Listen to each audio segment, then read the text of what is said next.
Hey guys, I'm on my lunch break. I need to film a quick video. I have 30 minutes left, so let's just get straight into it.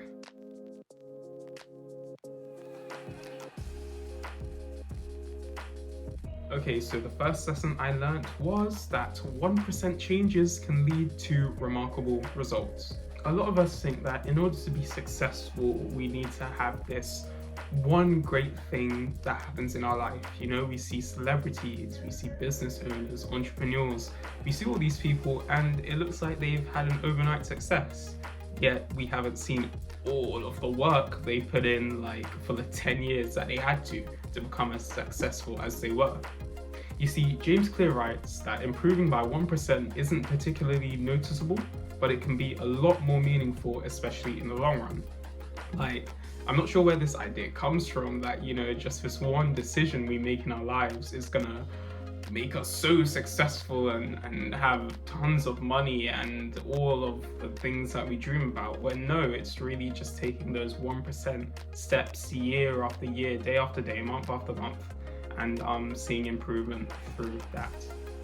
So, lesson number 2, goals are the enemy of constant progress.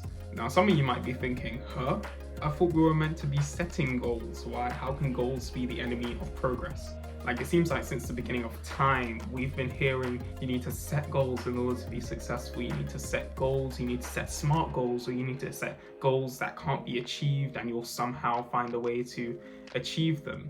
But you see, James Clear writes, if you want better results, then forget about setting goals. What you need to do is set better systems. You see, there are 4 things about goals. Number 1, winners and losers have the same goals. If you think about someone who's really successful and someone who isn't as successful, both of them might have the goal of earning $1 million. Dollars? Am I American? No.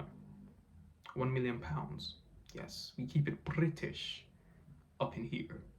Sorry, what am I doing?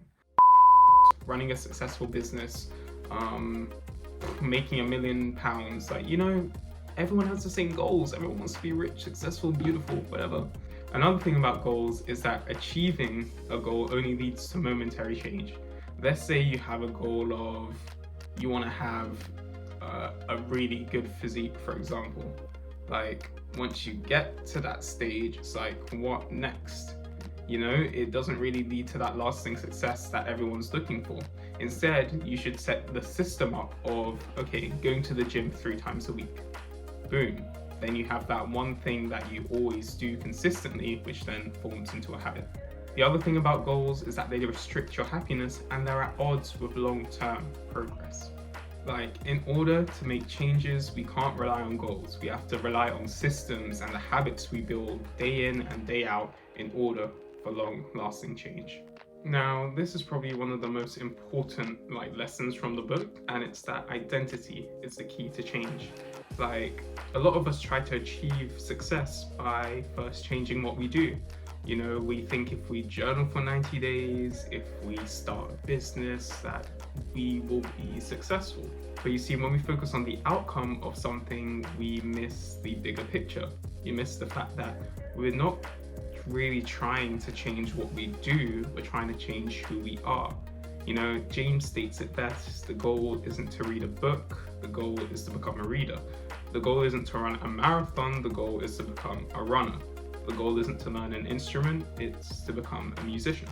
We have to change what we think about ourselves before we can have any lasting success. There's no point in starting a diet and trying to eat healthy if you still have the belief that you're deep down inside an unhealthy person who's unable to change. You are your environment. You see, James writes, motivation is overrated. Environment often matters more. We often underestimate how much our environment can actually influence us. Like, think about yourself in your optimal state, your most productive, your most happiest. And what does your environment look like? It's probably clean and organized, right? Well, think of yourself now in your worst state where you're lazy and unproductive. Your environment's probably going to be a mess. You see, our environment reflects our state of mind. If you have a messy desk, you're more likely to be unfocused because you have so many thoughts rushing through your mind. But if your desk is clean and clear, you're able to focus a lot more. Now, another key lesson from the book is that you don't want your bad habits, you want what they can give you. You see, James Clear writes, habits you perform are really an attempt to address your fundamental underlying motives.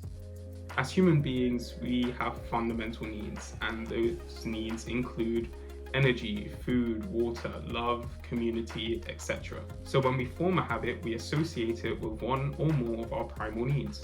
Smoking, for example, is associated with a sense of being calm, but no one wants to smoke. They just want that sense of feeling calm and their anxiety to be reduced. So with any bad habit, you don't really want to do it, but because you associate it with a positive feeling, your brain tells you that this is the only way to get that certain feeling. So what we have to do is reframe the way we think about things, reframe the way we think about our behaviors. Let's say we want to feel a sense of community, we want to be social with people. So we could either spend 5 hours on TikTok or spend time with our family and go out and meet new people.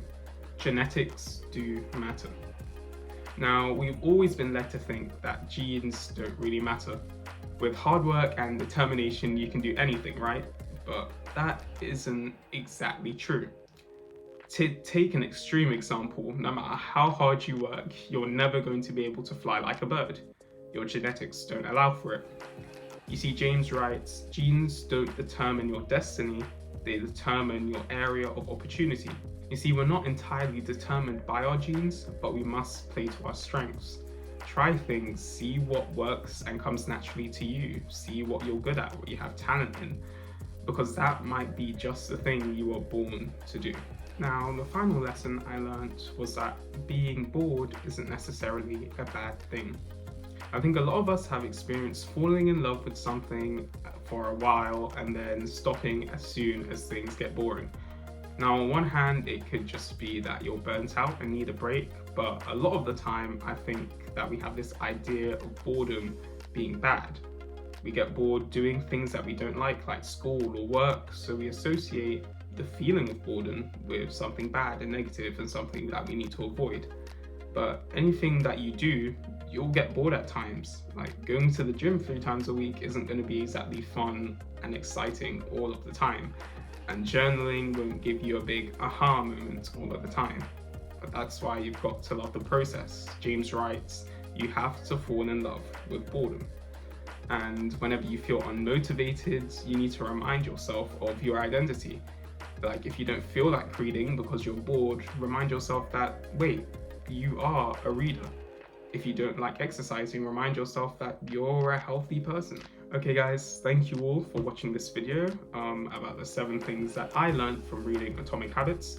If you like my content and want to see more, don't forget to leave a like and subscribe. And if you don't like it, then unsubscribe and dislike the video. You can do whatever you want. But yeah, I hope that you learned something new in this video. I hope that you went away with, just some knowledge, and I would highly recommend actually getting Atomic Habits and reading it for yourself, because obviously this was just a short summary of the lessons I thought that were most important, but you might find some other things that you're like, wow, that really helps me. So I will leave a link in the description to where you can find the book. But yeah, thank you all for watching. Bye.